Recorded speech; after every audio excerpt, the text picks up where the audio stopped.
Silencer.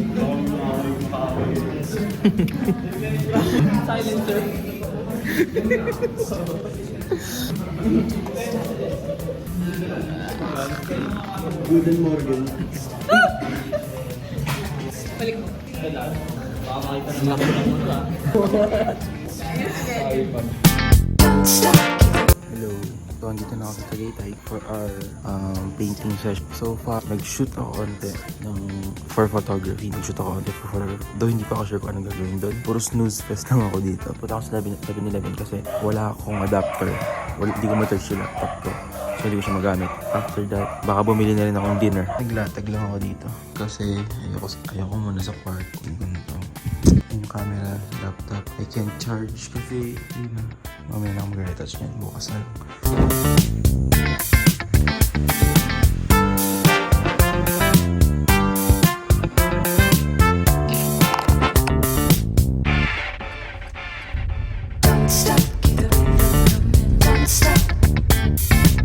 Pupunta akong 7-Eleven ngayon para bumili ng adapter. Tapos bili na rin akong dinner. Hindi ko lang sure pa kung saan. Baka Jollibee na lang para mura.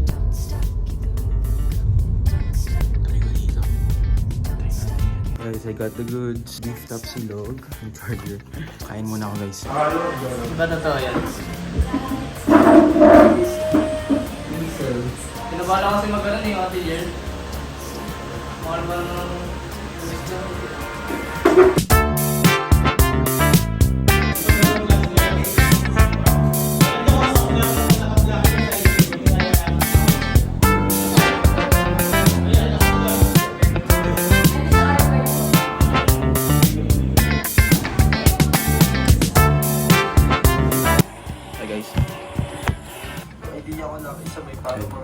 Nanonood lang ako na itong ano. Vlog about JDM. Okay. Kain tayo. Tapos, I got some fries. Kain.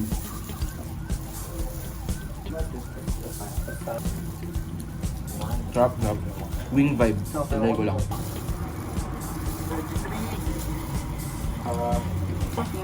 Guys, turuan ko kayo paano mag-debone. So, hanapin niyo yung buto sa taas. Hindi ako nagamit isang kamay, kit lang din. Ayan, sa taas, hanapin niyo yung buto. Pull. Eh! And then of course, yung isa pa, dalawa kasi.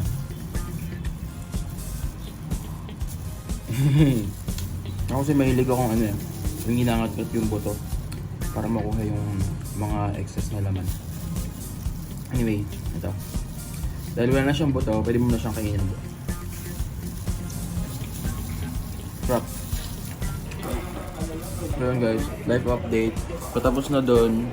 Tapos maya gawin ko din yung still life painting. Para pag umuwi akong Cavite, yung sculpture na lang gagawin ko, tsaka DGR. Tapos mayroon pa pala artistry. Sana hindi ako mag-haul sa oras. Guys, ang sarap din ng fries nila. Top siya with garlic parmesan.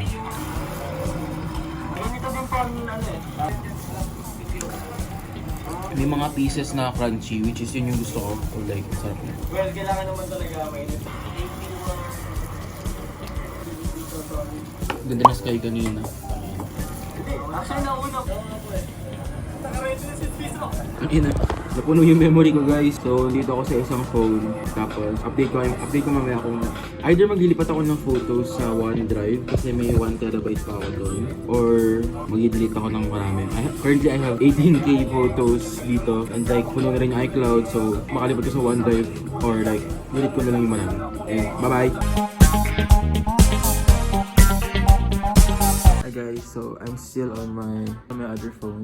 Tapos nagpe-paint pa rin ako. Malapit yan, promise. Anyway, so I figured out na pwede nga i-synchronize yung ito, OneDrive. So since sa UST merong 1TB na OneDrive, ginawa ko is dinownload ko yung app sa phone ko and ayan, nagsisync na siya as we speak. Though ang tagal niya, ayan, ginawa ko siyang naka-bedtime mode. Kanina nasa 12K pa yan, ngayon 9K na lang. Pero though 9K na lang, pero anyway. So yun, mas mabilis siya kasi naka-bedtime mode and like, hindi mo na siya kailangan pansinin. direct na siya napupunta dito. Ang galing kasi kung sana nilang iniwala yung kada taon per folder. Ayan, months din. Ito September. Tapos ito August. Dami kag. Kasi like kanina, rather kagabi, nasa 24K yung photos ko. Tapos ang ginawa ko, nagde-delete ako like yung mga old photos from 2019, 2018. Nagde-delete ako ng photos from there. Pero na-realize ko, ang tagal pa nito kasi siguro 2 hours na ako nag-scroll, nagde-delete. Pero 2K pa lang yung nababawas. So meron pang around 22K from that point on. So naisip ko, fuck, backup ko na lang, tapos delete ko na. Ayun. So yun ang update ko. Magpe-paid pa ako. Pero inisip ko kung matulog muna ako kasi it's already 12:45 AM. Okay, tulog muna ako. Hello, so it's already the morning after and umaga na and I'm still not done kasi medyo nag-art block ako sa utak ko ngayon and like I'm just watching some camping vlogs. I'm just watching some camping vlogs and yung backup hindi pa rin tapos until now. Well, understandable, sobrang dami ko talagang photos and yun. So as of now, nagpapakulo ako ng tubig. Tulo ko akong pasikyan ko.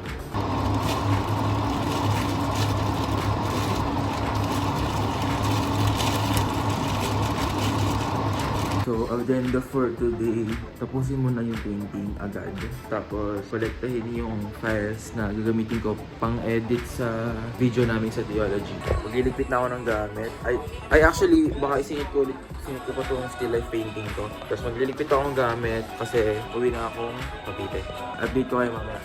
Bye-bye. Guys, nasa Cavite na ulit ako. Tapos, nasubmit ko na to email yung theology. Yung painting tapos na rin. Ito siya. Tapos, ngayon, sculpture, yun talaga problema ko. So, let's see if matatapos ko siya within this day or maybe tomorrow. Yun lang. Mamaya gawin ko na rin still life. Tsaka, yun lang. Actually, honestly, yun lang talaga yung urgent. So, yun. Bye!